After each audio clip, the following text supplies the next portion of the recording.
राधे राधे भक्तजनों, आपका मेरे चैनल दिव्य आस्था भजन में हार्दिक स्वागत है। भक्तजनों, कार्तिक माह की आप सभी को बहुत बहुत शुभकामनाएं। भक्तजनों, आज मैं अपनी वीडियो में आपको सुनाने जा रही हूँ कार्तिक मास महात्म्य की कथा का चौथा अध्याय। प्रेम से बोलिए श्री हरि विष्णु भगवान की जय, तुलसी माता की जय। भक्तजनों, यदि आप चाहते हैं कि आपके घर में सुख, समृद्धि और संपन्नता आए तो पूरे कार्तिक महीने के दौरान भगवान श्री हरि विष्णु की विधि पूर्वक पूजा करें और श्री विष्णु भगवान जी के मंत्र का 108 बार जप करें। मंत्र है ओम नमो भगवते नारायणा। भक्तजनों, कार्तिक माह में सुख समृद्धि पाने के कार्तिक माह के 7 नियम अवश्य जानिए।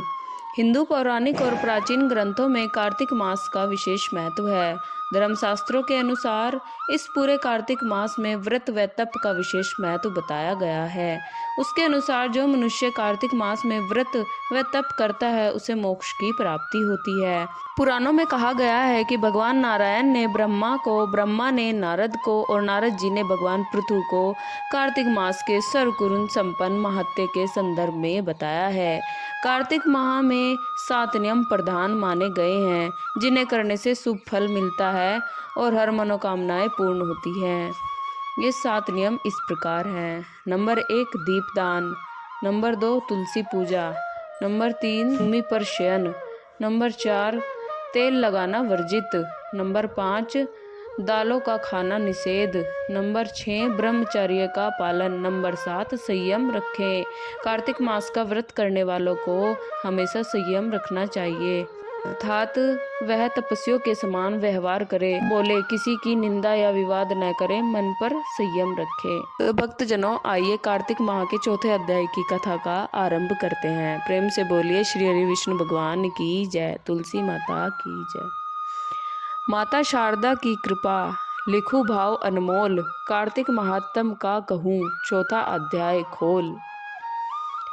नारद जी ने कहा, ऐसा कहकर भगवान विष्णु मछली का रूप धारण करके आकाश से जल में गिरे और उस समय विंध्याचल पर्वत पर तप कर रहे महर्षि कश्यप अपनी अंजलि में जल भरकर खड़े थे। नारद जी ने कहा, ऐसा कहकर भगवान विष्णु मछली का रूप धारण करके आकाश से जल में गिरे।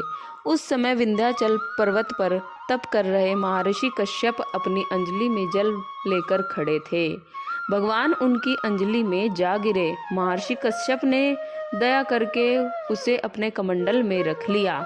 मछली के थोड़ा बड़ा होने पर महर्षि कश्यप ने उसे कुएं में डाल दिया। जब वह मछली कुएं में भी न समा सकी तो उन्होंने उसे तालाब में डाल दिया। जब वह तालाब में भी न आ सकी तो उन्होंने उसे समुद्र में डाल दिया। वह मछली वहां भी बढ़ने लगी। फिर मत्स्य रूपी भगवान विष्णु ने इस शंखासुर का वध किया और शंखासुर को हाथ में लेकर बद्रीवन में आ गए। वहां उन्होंने संपूर्ण ऋषियों को बुलाकर इस प्रकार आदेश दिया, मुनीश्वरों, तुम जल के भीतर बिखरे हुए वेद मंत्रों की खोज करो और जितनी जल्दी हो सके उन्हें सागर के जल से बाहर निकाल लाओ। तब तक मैं देवताओं के साथ प्रयाग पर ठहरता हूँ।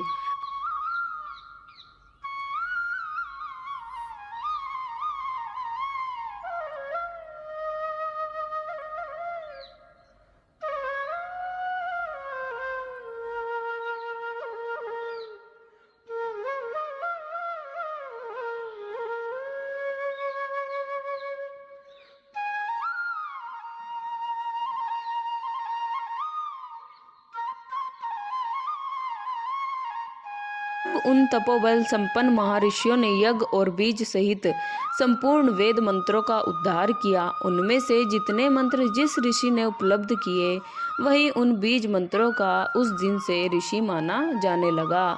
तदंतर सब ऋषि एकत्र होकर प्रयाग में गए। वहां उन्होंने ब्रह्मा जी सहित भगवान विष्णु को उपलब्ध हुए सभी वेद मंत्र समर्पित कर दिए। सब वेदों को पाकर ब्रह्मा जी बहुत खुश हुए। उन्होंने देवताओं और ऋषियों के साथ प्रयाग में अश्वमेध यज्ञ किया। यज्ञ समाप्त होने पर देवताओं ने भगवान से निवेदन किया, देवाधिदेव जगन्नाथ, इस स्थान पर ब्रह्मा जी ने खोए हुए वेदों को पुनः प्राप्त किया है और हमने भी यहाँ आपके प्रसाद से यज्ञ भाग पाए हैं। अतः यह स्थान पृथ्वी पर सबसे श्रेष्ठ पुण्य की वृद्धि करने वाला एवं भोग तथा मोक्ष प्रदान करने वाला हो। साथ ही यह समय भी महापुण्य और ब्रह्मघाती आदि महापापियों की भी शुद्धि करने वाला हो तथा यह स्थान यहाँ दिए हुए दान को अक्षय बना देने वाला भी हो। यह वर दीजिए। भगवान विष्णु बोले, देवताओं, तुमने जो कुछ भी कहा है वह मुझे स्वीकार है। तुम्हारी इच्छा पूर्ण हो। आज से यह स्थान ब्रह्म क्षेत्र के नाम से प्रसिद्ध होगा। सूर्यवंश में उत्पन्न राजा भगीरथ यहाँ गंगा को ले आएंगे और वह यहाँ सूर्य कन्या यमुना से मिलेंगी। ब्रह्मा जी और तुम सब देवता मेरे साथ यहाँ निवास करो। आज से यह तीर्थराज के नाम से विख्यात होगा। तीर्थराज के दर्शन से तत्काल सब पाप नष्ट हो जाएंगे। जब सूर्य मकर राशि में स्थापित होंगे उस समय यहाँ स्नान करने वाले मनुष्यों के पापों का यह तीर्थ नाश करेगा। यह काल भी मनुष्य के लिए सदा महान पुण्य फल देने वाला होगा।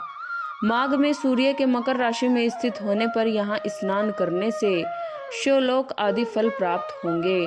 देवाधिदेव भगवान विष्णु देवताओं से ऐसा कहकर ब्रह्मा जी के साथ वहीं अंतर्ध्यान हो गए। तत्पश्चात इंद्रादि देवता भी अपने अंश से प्रयाग में रहते हुए वहां से अंतर्ध्यान हो गए। जो मनुष्य कार्तिक में तुलसी जी की जड़ के समीप श्री हरि का पूजन करता है वह इस लोक में संपूर्ण भोगों को तथा उपभोगों के अंत में वैकुंठ धाम को जाता है। भक्तजनों, इस प्रकार कार्तिक माह के चौथे अध्याय की कथा पूर्ण हुई। प्रेम से बोले श्री हरि भगवान की जय, तुलसी माता की जय। भक्तजनों, यदि आपको मेरी वीडियो पसंद आई हो तो कृपया चैनल को लाइक, सब्सक्राइब और शेयर करें। धन्यवाद।